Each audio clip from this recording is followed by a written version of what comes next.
Hello lovely people, it's a lovely sunny warm morning. In this video we will be having a look at, to be honest, I don't know, this one or this one. I think we're gonna choose the subwoofer.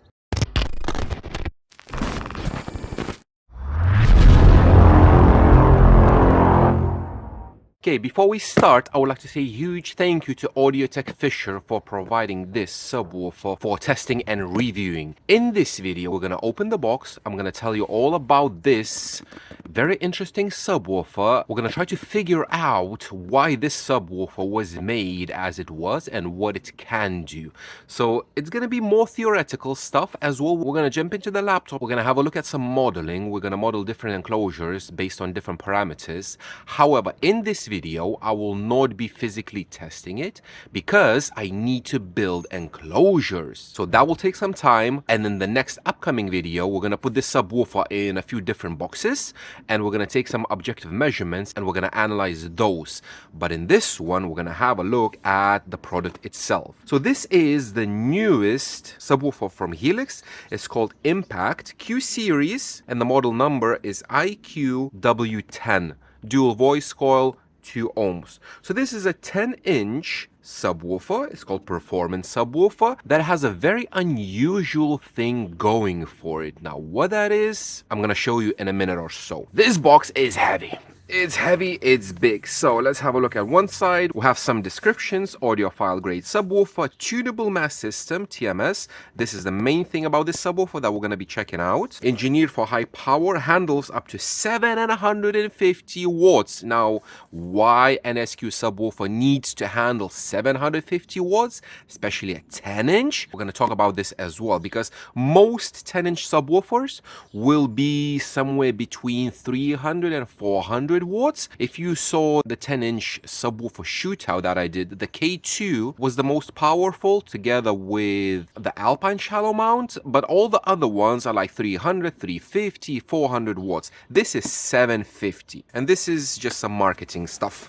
Okay, here we have not much address if you want to visit Audiotec Fischer. On this side we have the parameters, TS specs, and we have the physical dimensions of the subwoofer. So if you want, you can read them.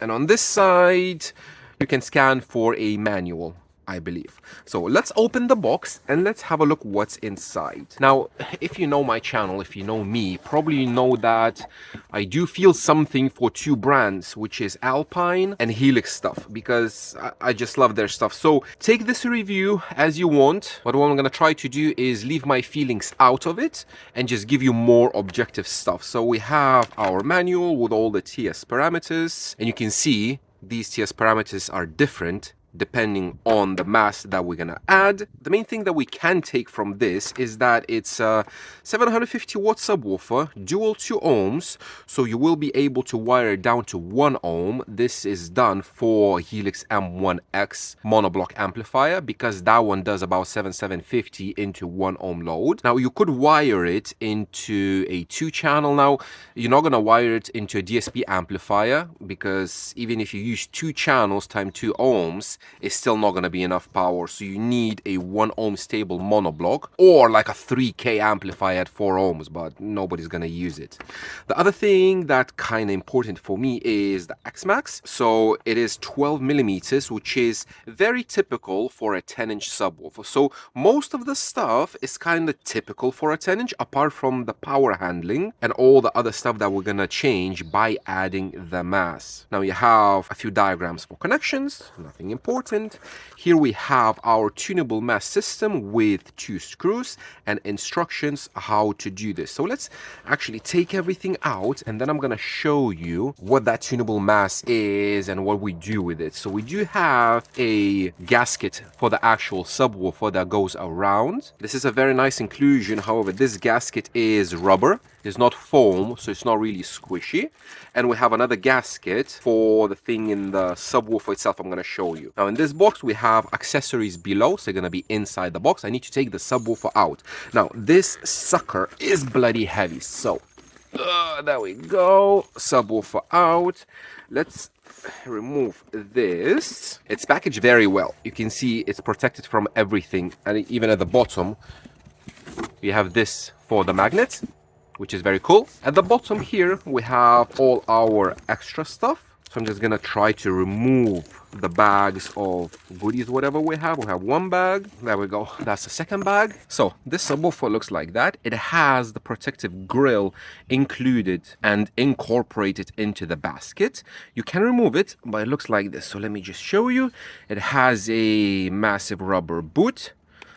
The motor is kind of big, especially for a 10-inch. There we go. Impact. There is a massive pole vent. We have these push terminals, which are quite big. I do think they will fit an 8-gauge wire if you wanted to. There's your black spider. If you see here at the bottom, there's a little grill for protecting the voice coil for any kind of debris or dust or whatever. So it is very nice to see. The voice coil itself you cannot really see because it is behind that grill, so it's not really visible. It is kind of shallow-ish, I want to say. It's not that big, to be honest. Like the K2, it is much bigger, but the K2, obviously, it offers twice as much excursion. So let's have a look what's here. So in one bag, you have these tunable mass thingies, which we're going to talk about. We have 3 of them. Then we have this screw for the tunable mass, 2 washers as well. So basically you have 2 of everything in case you're gonna lose anything. So just like that. And in the other bag we do have these little thingies, an Allen key, and we have 2 types of screws for fixing the actual subwoofer. So we do have our more typical wood screw, and we do have bolts in case you're gonna decide to use threaded inserts, but everything is included. I don't know, I haven't unboxed many new subwoofers, but this offers literally everything that you're gonna need for the installation. So if we have a look at this tunable mass system installation guide, first what we need to do before we talk about this tunable mass or anything, we need to remove the grill. So you do this with these little tools.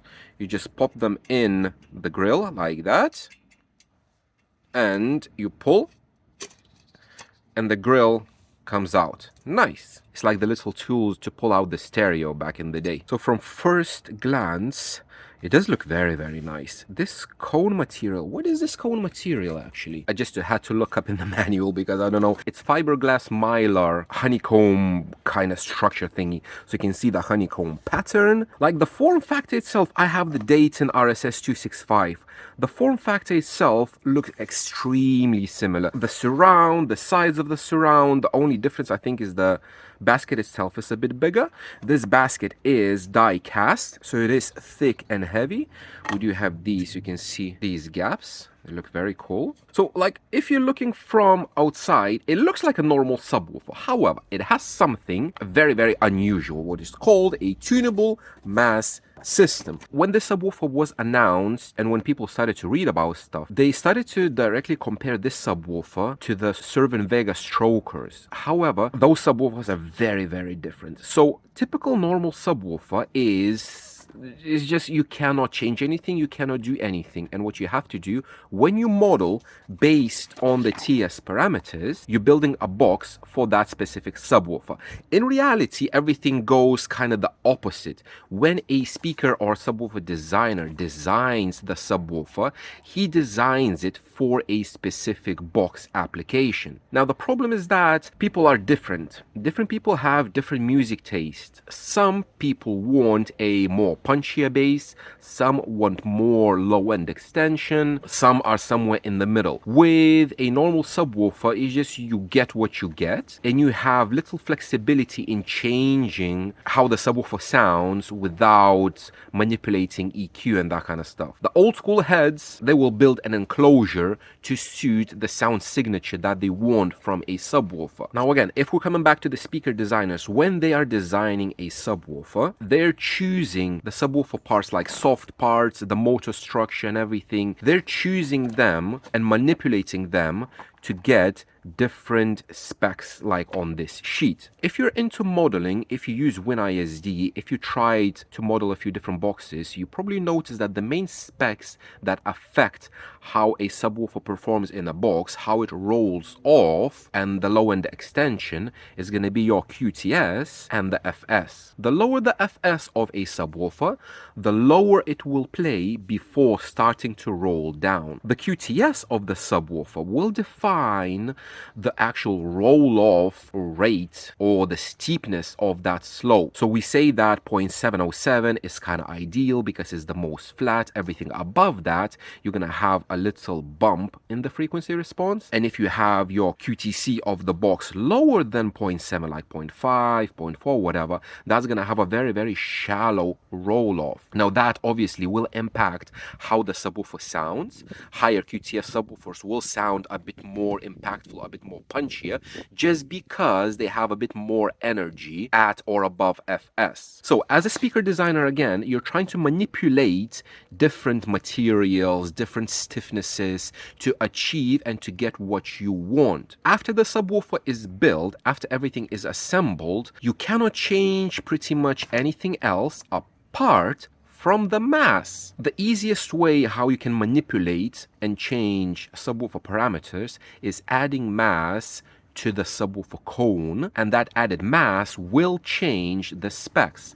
So it will change mainly your FS and your Q numbers. So for example, this subwoofer has these little discs that you can add to the cone. I'm going to show you how to do that. But what do they do is, you can see here, moving mass.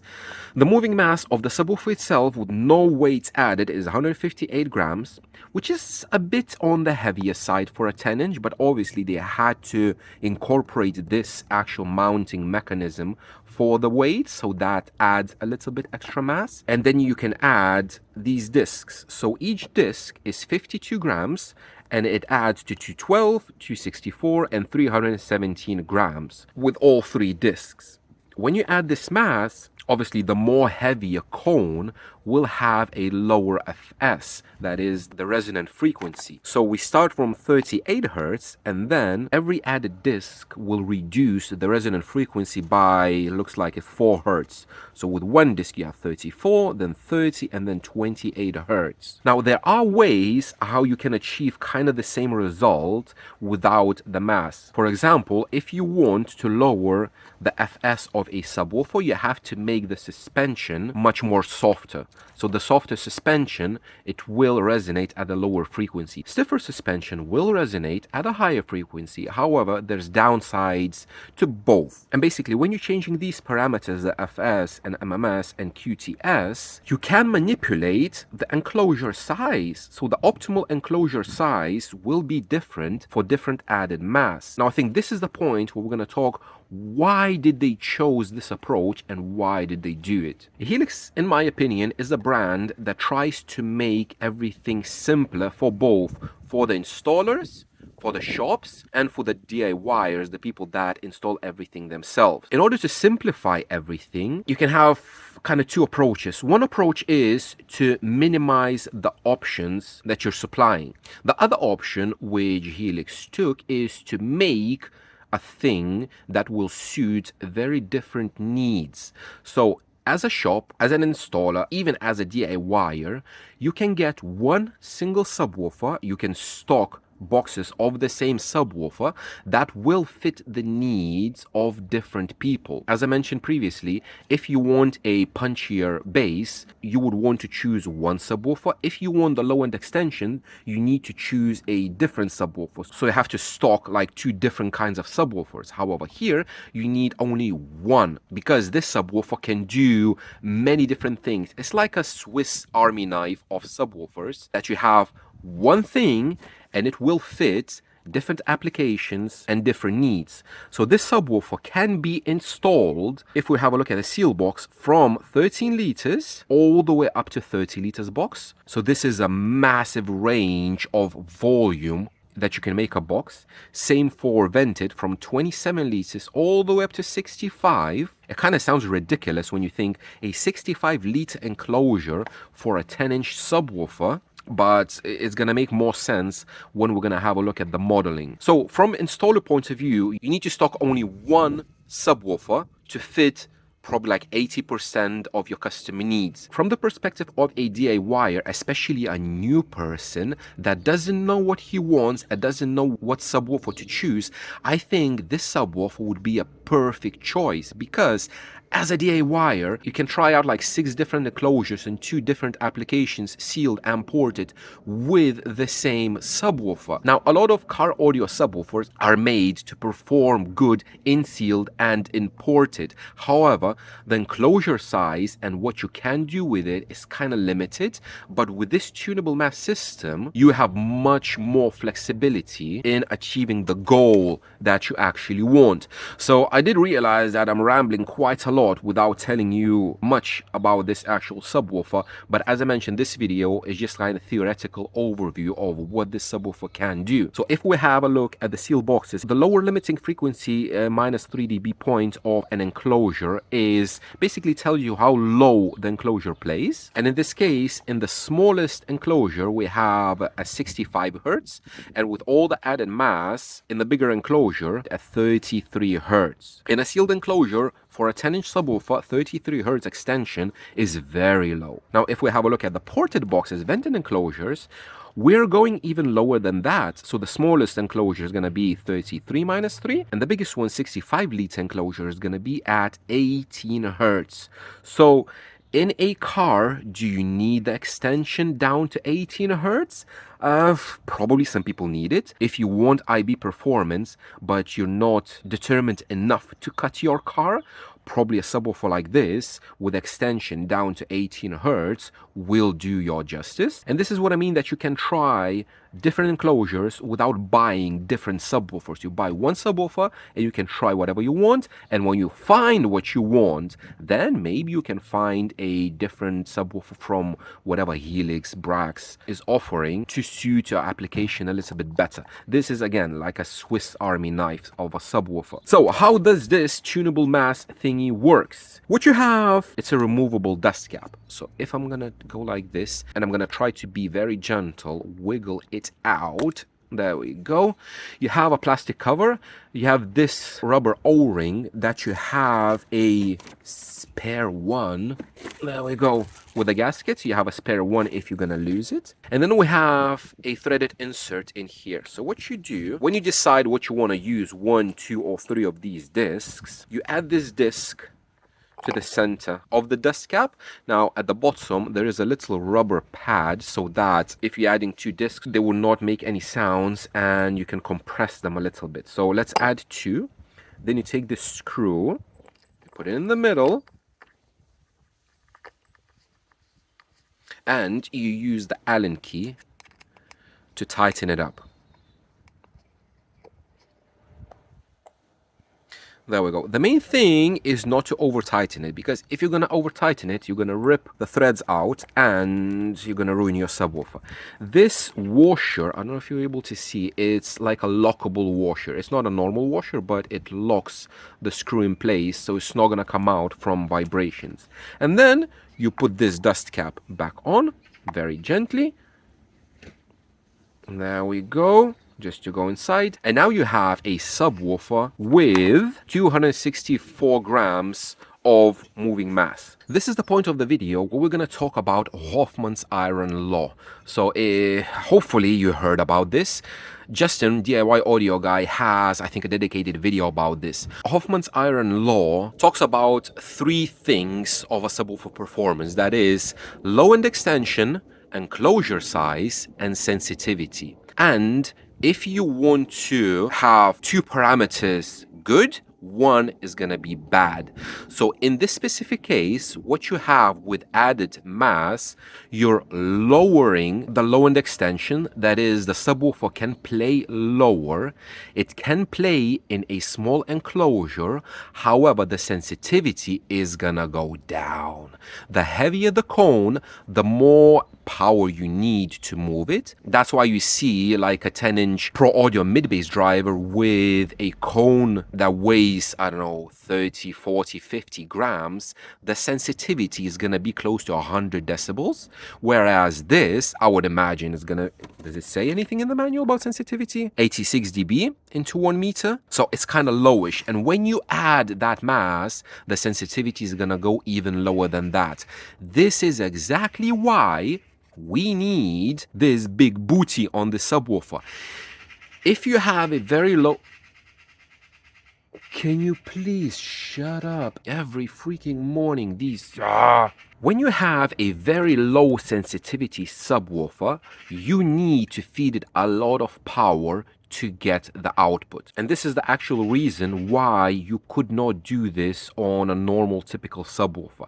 If your subwoofer is rated like 300 watts or something, and you add mass manually, DIY, because people were doing this back in the day, they were adding mass to the cone. If you do that, you won't be able to play it as loud just because due to the lower sensitivity, you will need to feed more power and the coil will overheat because it's not designed to handle a lot of power. Now, this is the exact reason why this subwoofer can handle 750 watts RMS. It doesn't mean that you need to feed 750 all the time.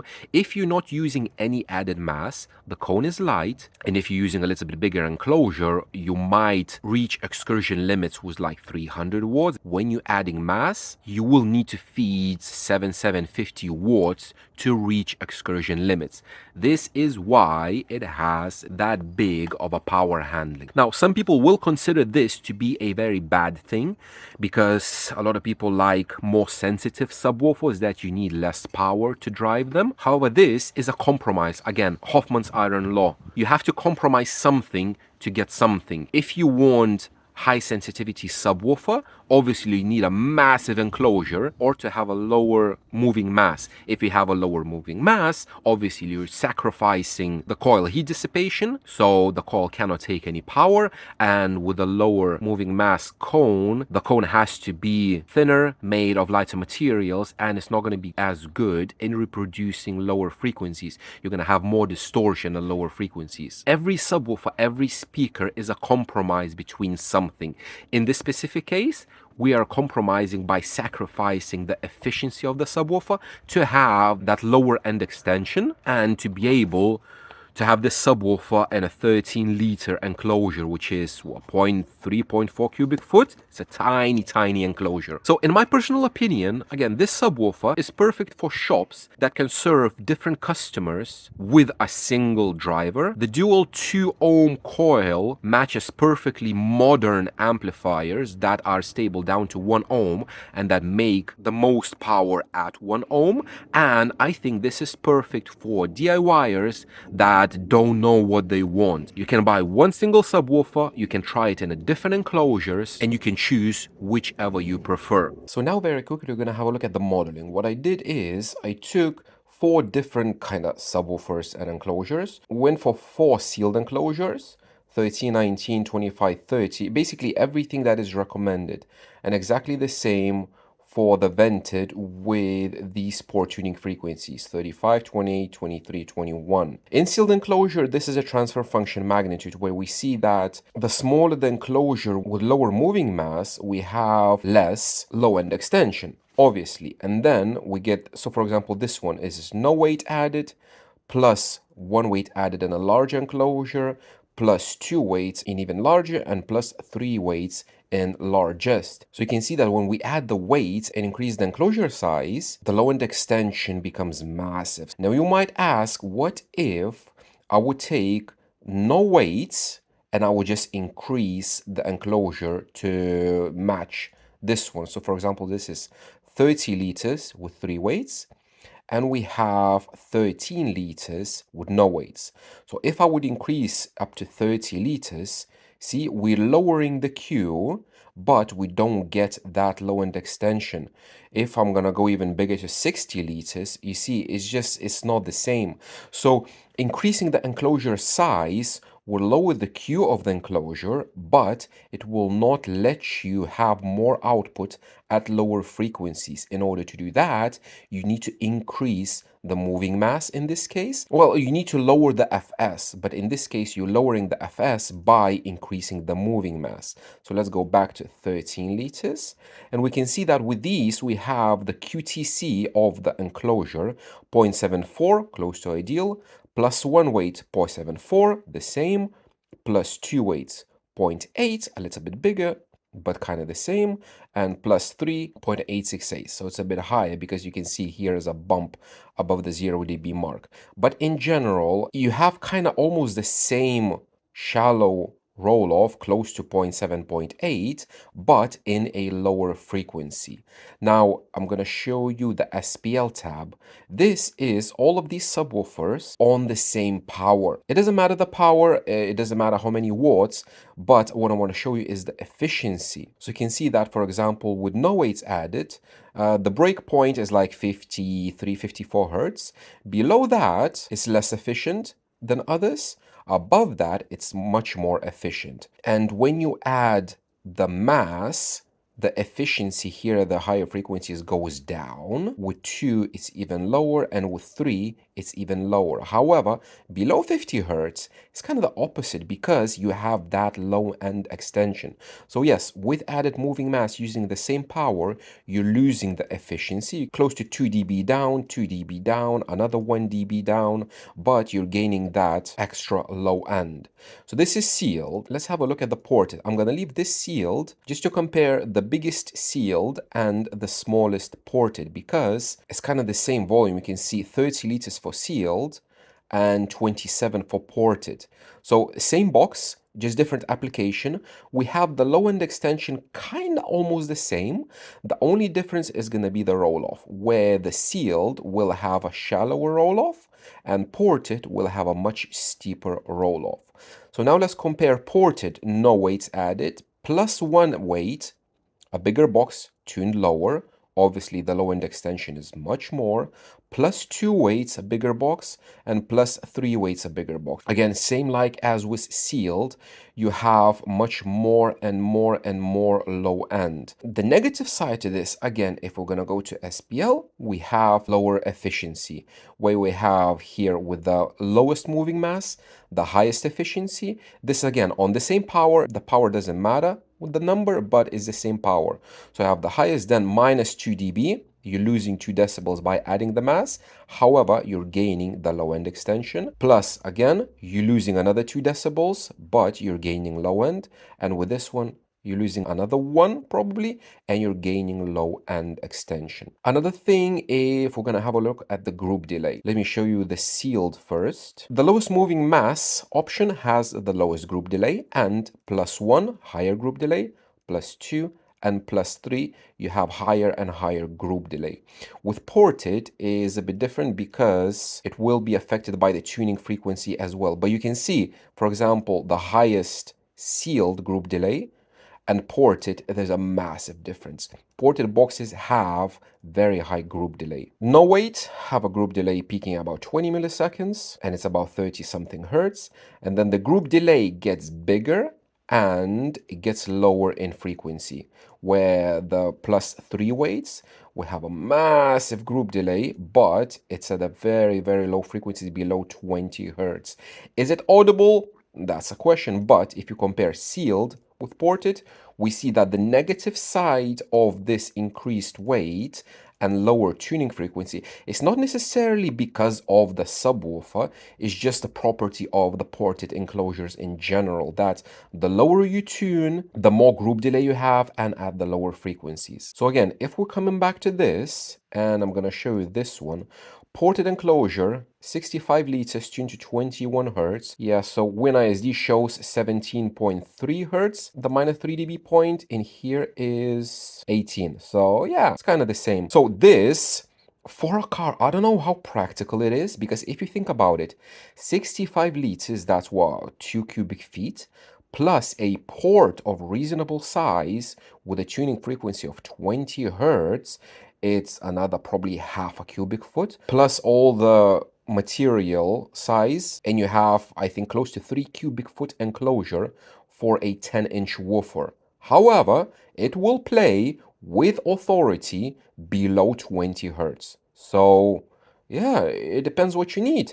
And on the opposite side, we have 13 liters, which is probably a quarter of the size enclosure, but you have basically no low end at all. So this is very, very different use case scenarios for different needs. If you want that low end rumble, maybe for watching movies or something, I'm gonna be straight with you guys. I am planning to use this as a home subwoofer to watch movies in a massive ported box, tuned very low, just to have that rumble for special effects. I'm gonna use that subwoofer because I'm not gonna use it in the car. I don't have any space for it. So I'm just being honest with you. But if you want that punch, if you want that kick, small sealed enclosure will give you that, because even if it looks like it's dropping like below 60 or so, but with added cabin gain, you will have extra energy here, and you will have a very, very tight punch with low group delay and hopefully low distortion. So basically, this is what this subwoofer can do. Now, the question is, how does it perform? How does it do that? We will investigate this in the future upcoming video when I'm gonna make the enclosures, and we're gonna do some objective measurements such as frequency response, impulse response, distortion. Maybe we're going to have a look at the group delay. It depends if we're going to see anything. But we will compare a few different enclosures, a few different applications. And I think this is going to be a very, very fun experiment with this subwoofer. But yeah, it looks beefy. I would say a 12-inch should have a basket and a magnet like this, not a little baby 10-inch. This is a beefy sucker. So I'm very excited to check it out. Again, this is a very long video because I wanted to explain kind of the principle of this subwoofer more, what it's supposed to be used for, and who should get it. Because this subwoofer is not for everyone, that's for sure. So apologies for the long blabbing. However, next upcoming video, when I'm gonna make the boxes, we will find out much more about it. So that's it for this video. Thank you very much for watching, and I will see you in the next one.